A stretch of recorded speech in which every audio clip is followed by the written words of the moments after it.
In this episode of the Smart City podcast, I interviewed New South Wales Coordinator of the Smart Cities Council Emerging Innovators and People-Focused Planner, Marika Svikis. I'll start by saying that everything we discuss is personal opinion only and does not represent the companies we work for or associated with these companies in any way.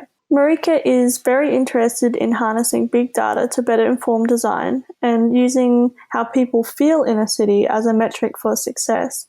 For example, how happy people feel rather than just how efficiently things are running. We also discussed how the Smart Cities Council Emerging Innovators came to be and the importance of getting young professionals involved. Marika believes that leadership in this space starts with education and that we can't keep using traditional ways of thinking and working to deliver effective smart cities. She flips the emerging trends question around on me, so you'll hear what I think about that.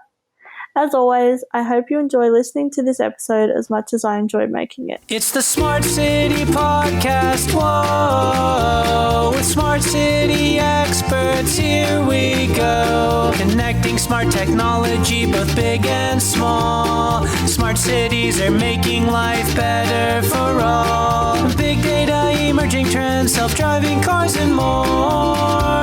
The Smart City Podcast is what you're looking for. Hey Marika, how you going? I'm good, Zoe. How are you? I'm very well, thanks. Well, let's just jump straight into it, and I'll give you a chance to introduce yourself officially. Just tell us a little bit about your background and what you do. Yeah, so I'm currently a property graduate at Lendlease here in Sydney. My background is in architecture, so I've done an undergraduate degree in design in architecture. So I guess that led me to a love for the city and urbanism and topically smart cities. Yeah, cool. Was there anything in particular that sparked your interest in smart cities? For me, it was more around people in the city and how smart cities played into that. So during uni, getting exposure to incredible people like Jane Jacobs and her book, The Death and Life of Great American Cities. I think for me, that was the start of getting interested in smart cities in a bit of a roundabout way. So, she observed people in the city and, this whole human-centric nature of planning and design was what she was all about. So I think that definitely kick-started my interest in smart cities. Yeah, cool. So are you interested in any particular technologies or concepts that you've come across? For me, I'm probably not as tech-focused. I'm definitely interested in how we can harness big data to better inform design and urban design and the way that we plan cities. But for me, it's more around the people and how they feel in the city. So I'm really interested in how we can use people as a metric for the success of a smart city project or a piece of technology that we've implemented. So things like, is happiness a metric? Well, I think it is. So that's something that, I'm definitely very interested and passionate about. Yeah, cool. So let's talk about what you're doing right now. What kind of projects and things are you working on? What am I doing right now? Well, some of it is a little bit confidential, but I'm in a team that looks at major projects. So a lot of them are Sydney-based, and we're in the new business team. So that means we're looking for opportunities to win new work and to develop new urban precincts for Sydney. So there's some very exciting things going on at the moment with a lot of infrastructure work in Sydney, in particular the metro. So I don't think it's any surprise that I'm going to be looking at some of that as part of a new business team because there's some huge opportunities coming up in the next few years. Yeah, cool. And obviously we are both part of the Smart Cities Council Emerging Innovators. Do you want to talk a little bit about that? Because obviously you've been doing a lot of cool stuff. Well, we've been doing a lot of cool stuff. But in Sydney, how you're we launched and how that went and that kind of thing? Yeah, for sure. I guess a quick recap. Well, we founded the group, I think it was back in October. It was quite organic, the way that a few people reached out to the Smart Cities Council in Australia and New Zealand. We had an official launch in Sydney on the 26th of Feb. It went incredibly well. So we held it at Lendlease in Sydney. We invited a lot of leaders in the smart cities space from different, corporate groups, government, public-private sector, tech. So there's some really good representation of people in the room. We just gave them a recap on what the group's about, where we're going, what we've got planned for this year. So it was received very well. There was a lot of excitement around the Emerging Innovators group. And I think through that, we've gained a lot of traction. So people have gone and told other people about it. And we're getting more and more young people reaching out to us and wanting to get involved, which is super exciting. Yeah, definitely. What were the main kind of questions from the audience or the executives? Like, what do they want to know? Yeah, well, I guess the more senior leaders in the room just wanted to know what next, and were really pushing us to stay motivated and stay on track with what we wanted to achieve. Because I guess with a group like this, it can be easy to kind of let things dwindle a little bit on the motivation side, because, everyone has a day job. So it was quite positive to hear, everyone's excitement and energy and get the encouragement. But a lot of them were just asking what next. So, what events did we have planned? How we're going to get involved in the Smart Cities Council. They're asking about the conference at the end of the year. There was a lot going on, actually. Yeah, cool. I'm interested to know, because I don't know myself, but how did you kind of get involved in the smart city space? Like, how did you meet, Smart Cities Council and that kind of thing? Yeah, so I joined the Planning Institute of Australia because I was actually enrolled to do a master's here in Sydney, and I decided against it for the time being, but I was looking at doing planning and urbanism, which I guess would further fuel my love for smart cities. So through that, I got involved in the Planning Institute, and then I went along to a Smart Cities conference that was held in collaboration with the Institute. And so through that, I met Adam through another contact at Lendlease, and we got chatting, and I just asked him, how can young people get involved in the space? There's not much out there for us, and that event had a lot of middle-aged people in the room. There's a lot of men, so there's a lot of that stuff going on. And Adam was very receptive and said, actually, I've had about 5 other people ask me the same thing in the last few weeks. I need to put you all in touch. We really want to launch something soon. And it just went from there. So we all just started contacting each other by email. The group just kept growing, which was awesome. Yeah, definitely. So we've now Australia and New Zealand, and we're looking at branching out globally, which is pretty exciting. For sure. Yeah. So where do you think that Australia ranks when it comes to smart cities? It's a big question. It's a hard question. It's a really hard question. I think for me, when you travel and you see what cities are doing globally, you do think, things could be done so much better in Australia. But I also think Australia is a really interesting one, because we know that our cities and our urban environments are predominantly along the East Coast. And, we do have some good population numbers in those cities, but we're nothing compared to cities like Tokyo or even Barcelona or other global cities in London and New York. So I think that's a bit of a limitation, but we could also view it as an opportunity. So if we get things right now, or we start to get things right in the next few years, then as our population grows, we don't have to backtrack. So I don't know where we rank. It's very hard to answer that. But yeah, I think we can do things a lot better. And I think, in terms of infrastructure, you look at Sydney, we are really behind on a global scale, and, the government and council and the state are all trying to fix that now. But I just wonder if it's too little too late. I mean, time will tell. Yeah, definitely. Do you think that Sydney's a good place to pilot like smart technology or smart concepts? Oh, definitely. I mean, with the pipeline of work at the moment, and even, regeneration precincts like Barangaroo, where I work and where I know a few of our other emerging innovators work, that precinct's pretty incredible from a sustainability point of view. But, I'd be really excited to see how big data is harnessed and how tech is implemented in these big infrastructure projects coming up. So I think that's an enormous opportunity. Like, it's such a big scale. There's going to be so many more, metro stations and developments and, public space, public domain being created in the next few years. So, yeah, I think Sydney would be an awesome kind of testing ground for that. It's just going to take a lot of hard work to get there, I think, and a bit of money as well. Yeah, definitely.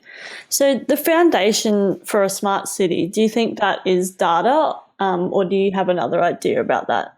I think it's a combination of things. I think a smart city is probably done best when, people and the human-centric approach is kind of innately linked with data. It's one of those interesting concepts, even when you look at urban design and, people might go out on the street and be asking people that use a particular space, what they like, what they don't like, where they choose to walk, where they park their car, things like that. And it's one of those interesting conundrums where people will tell you what you think you want to hear, or they might answer you in a particular way that has some sort of bias. And when you actually look at data, the answer might be different. So I'm pretty fascinated by how data can kind of inform us better about how people use a city. But again, I think a human-centric approach is a must because we're not robots and we're designing cities for people. And I'm also interested in how that whole well-being and psychology layer comes into it as well. Yeah, definitely. Like, I'm an engineer and I've been more and more interested in the human behavior side of things. And thinking, oh gosh, how do I learn more about that, without, I suppose I could go back to uni, but without going back to uni, because it's really, really interesting. And sometimes you might find the same, that particularly engineers, we just focus on the, practical, rational solution rather than going, oh, actually, we are humans and we are going to behave in irrational kind of ways, and using that data. And even if I think that one of the key issues is sometimes we don't want to know if we've done the wrong thing, if that makes sense. Exactly. Like, when we're monitoring, it's bugger, we got that so wrong, so maybe it's a bit of head in sand approach. So then we don't know whether we've done the wrong thing or not. I mean, it's it's that interesting question around how do you measure success. So I guess something that I heard which really struck a chord with me was, is an efficient city actually a better city?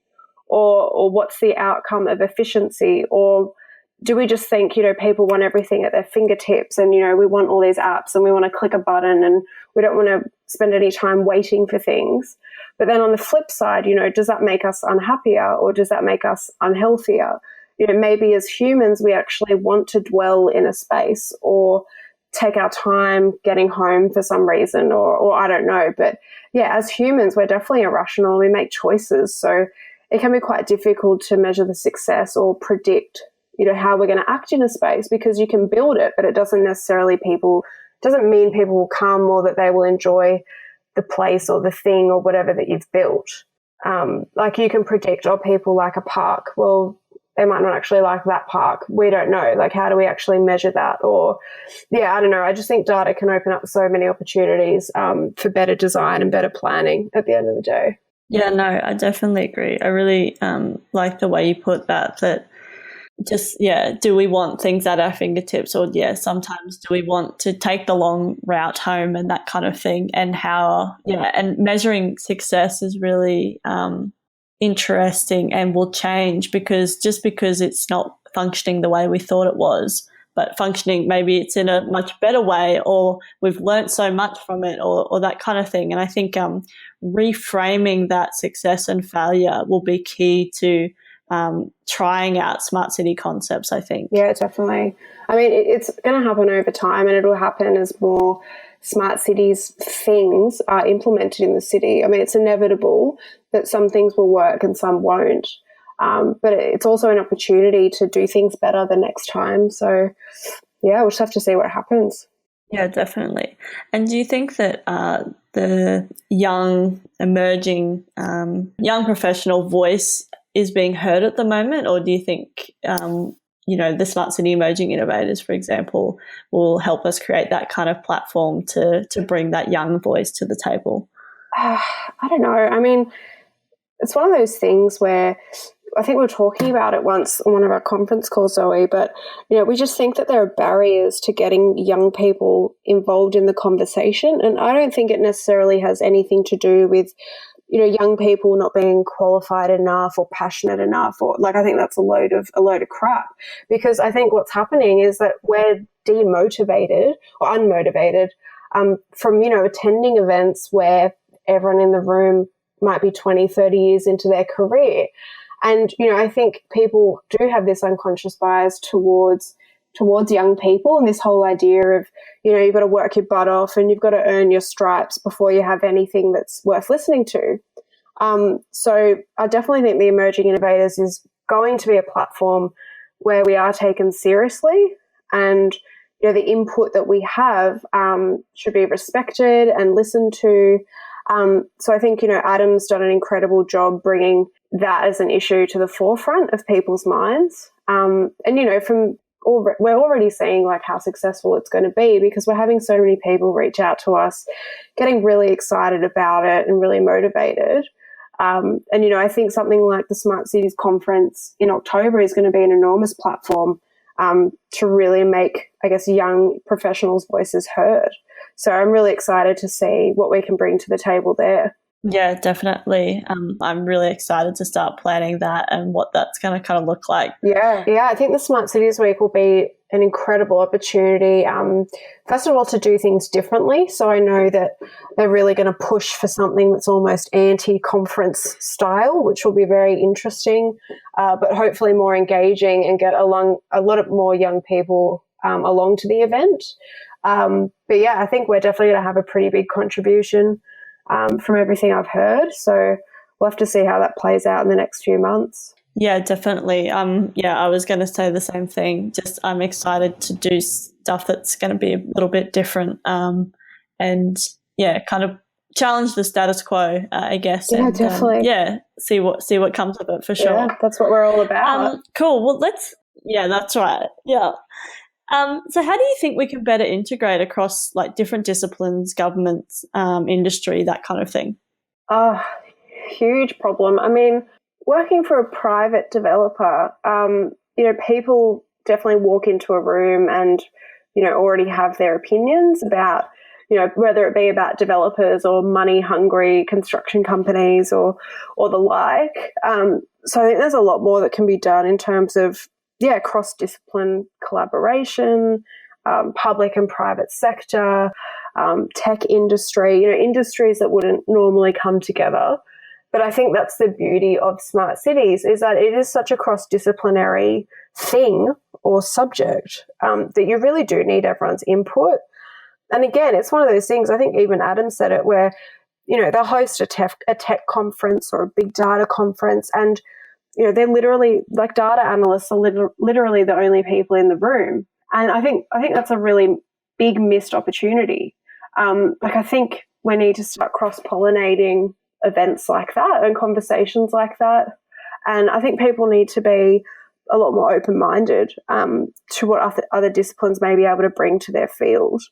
But look, I'd love to see government and, the private sector talking a lot more, collaborating a lot more, right from the start of a huge project or a concept even, because I think the best outcomes can be when both sides can add value and have their say, because, I know there's a lot of talk about developers just making money and being so money hungry, but we're also adding value, because at the end of the day, we deliver that bit of infrastructure or that public domain or that new building. So we definitely have to be in the room when decisions are made, or even when projects are just kicking off. I think it's super important. Yeah, definitely. So more like a collaborative approach rather than a traditional client contractor relationship. Yeah, for sure. I think there can be missed opportunities otherwise, because, a developer's experience or a construction contractor's experience or even a tech company's experience can bring so much to the table. And if you're collaborating, then hopefully you're going to get the best outcome. Yeah, definitely. So do you think that Australia can become leaders in smart city concepts or space or technology? Why not? I mean, there's so many smart people in Australia. I mean, we've even just seen it in our little group of innovators. Like, there are some impressive people with some impressive resumes. And I think, it's really exciting that a lot of us are just at the start of our careers. I do think, degrees in smart cities and data analytics and urbanism are going to be very important moving forward. And I know some bigger universities in Sydney have just kicked off degrees, master's degrees in those fields, which hopefully will give more people an opportunity to get involved in the space rather than thinking they need to go overseas to study, where they may not be able to access scholarships or afford to travel over there or whatever it may be. I think it absolutely starts at uni. It starts with, education and master's degrees and the like. I don't see why not. I don't see why we can't be a leader in it. And I think we just have to get on with it and just implement things in our cities and learn from them as we go. Yeah, awesome. No, I love that answer. So what do you think the emerging trends are that people aren't talking about at the moment? Oh, gosh, that's a tough one. What do you think they are, Zoe? Well, I asked myself this question. I think that people aren't talking about, like, everyone's talking about the sexy tech, right? But the foundational kind of pieces of the foundational change that needs to happen and open our minds for, like, some of this stuff is challenging the status quo already. And, I see that people are worried, people are scared because it's going to fundamentally shift, maybe not in their favor or they can't understand where the shift is. So change is scary. So, I think that kind of shift is going to be really incredible, and I'm excited for it. And I also think, like, I was thinking about today, working online, obviously in like tech companies and even, online business, obviously, it's acceptable to work online, yet it's not quite acceptable yet in traditional kind of workspaces. You're still expected to go to an office, but, the amount of congestion and traffic and environmental issues and all that kind of stuff that we're creating by trying to push people into one space at a similar time every day and out again at a similar time is just a really interesting concept that, like, why, like, stepping back and going, why do we do that? That doesn't seem to make sense. Definitely. So I think, there's going to be some really interesting changes, and I feel like, I'm really excited to see what the new traditional is going to kind of look like. Yeah, I completely agree with the workplace concept and how a lot of these shifts and disruptions that are happening just to our day-to-day lives, whether it be workplace or retail or dining or where we want to go and spend our time. I think all the disruption happening in those little silos, ultimately they come together in a smart city, right? So the smart city should be bringing all of that together and accommodating all of these disruptions, which is a huge task. But even a simple thing like workplace where, it's a mindset shift, it's a managerial shift, it's it's really breaking down tradition and whatever it may be, which has been around for 80, 100 years, right? So there's a lot of fear that comes with that as well. And ultimately, once that fear is let go and younger people come up through the ranks and we understand flexibility, we understand remote working or working or collaborative working, I don't know, I think the smart city gets easier as well, because I don't think you can force it upon people, today, which is a bit sad. But in 2018, a lot of people still don't have flexibility or can't remotely work because, I don't know, of a manager or a workplace attitude. So until those barriers start getting broken down, how the hell are you supposed to deliver a smart city in the best possible way that people are going to use? I don't know. It just doesn't match up to me. I think it's going to take a lot of time. Yeah, definitely. Because I think about, at the moment, traditionally, you get the best people that are in your current location, right? And they might not be the best people for the job. Whereas in a smart city concept, then you can get the best people wherever they happen to be. And yeah, I'm all for traveling, to meet people in person. Like I don't think that's ever going to be. No, it won't go away. Like that won't go away. Exactly. However, the fact that we, think of the Smart City Emerging Innovators, for example, what we've been able to do has been challenging. Like, don't get us wrong, but it's possible. And we, haven't met you in real life yet, only online. But I feel like I've got this connection with people, and a network. And we've created that really, like you said, organically, but digitally. So it's been really exciting experiment on my end as well to kind of go, oh, shit, we can kind of do this. And you just got to have the right mindset and, not just look in your own backyard, but looking, online in your digital backyard as well. So, definitely. I mean, there's so many opportunities that come with just harnessing the internet and tech, which everyone knows. But, I mean, just how quickly we got people on board in New Zealand even was crazy. They're dialing into our meetings weekly and kicking off their own network. And, they're huge contributors already to the group, and they've only been involved in the last couple of months. So, it's definitely opened my eyes as well to what's possible when you genuinely want to do something or create something. I think it just takes that mindset shift and that motivation at the same time. Yeah, definitely. I think motivation is a key. Like you mentioned the New Zealanders, they've been amazing. Like they've really just grabbed the ball by the horns and kind of run with it, which has been really great. We hadn't had to, there was no leading horse to anywhere. They were just going, and I'm getting excited about the global shift as well.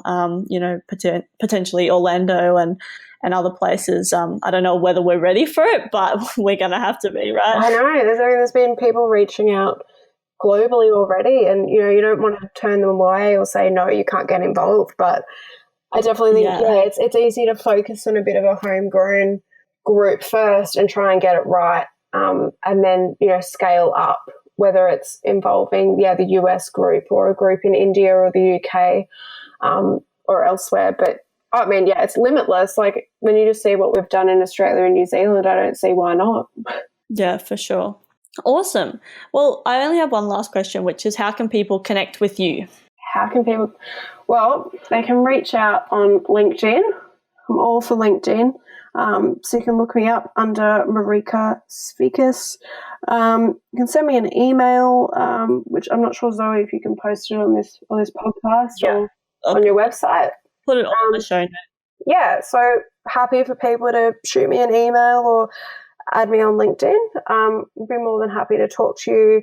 If you're keen on getting involved in the Emerging Innovators in New South Wales, then I'm your gal.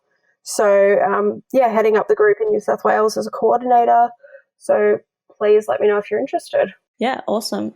And I'm the Queensland and coordinator. So anyone from Queensland can hear me. And I'm the assistant national coordinator too. Hey, use your title. It's fun. Awesome. Well, it was so great to talk to you tonight. Really great conversation. And I'll talk to you very soon. It's the Smart City Podcast. Whoa! Thanks so much for listening to the Smart City Podcast. Show notes for this episode and all other episodes can be found at thesmartcitypodcast.com. If you have any questions or comments for me or any of my guests, connect with me via email, zoe@thesmartcitypodcast.com, or via the socials. I'm on Twitter and Facebook @SmartCityPod. As always, I hope you enjoyed listening to this episode as much as I enjoyed making it. Smart City Podcast is what you're looking for.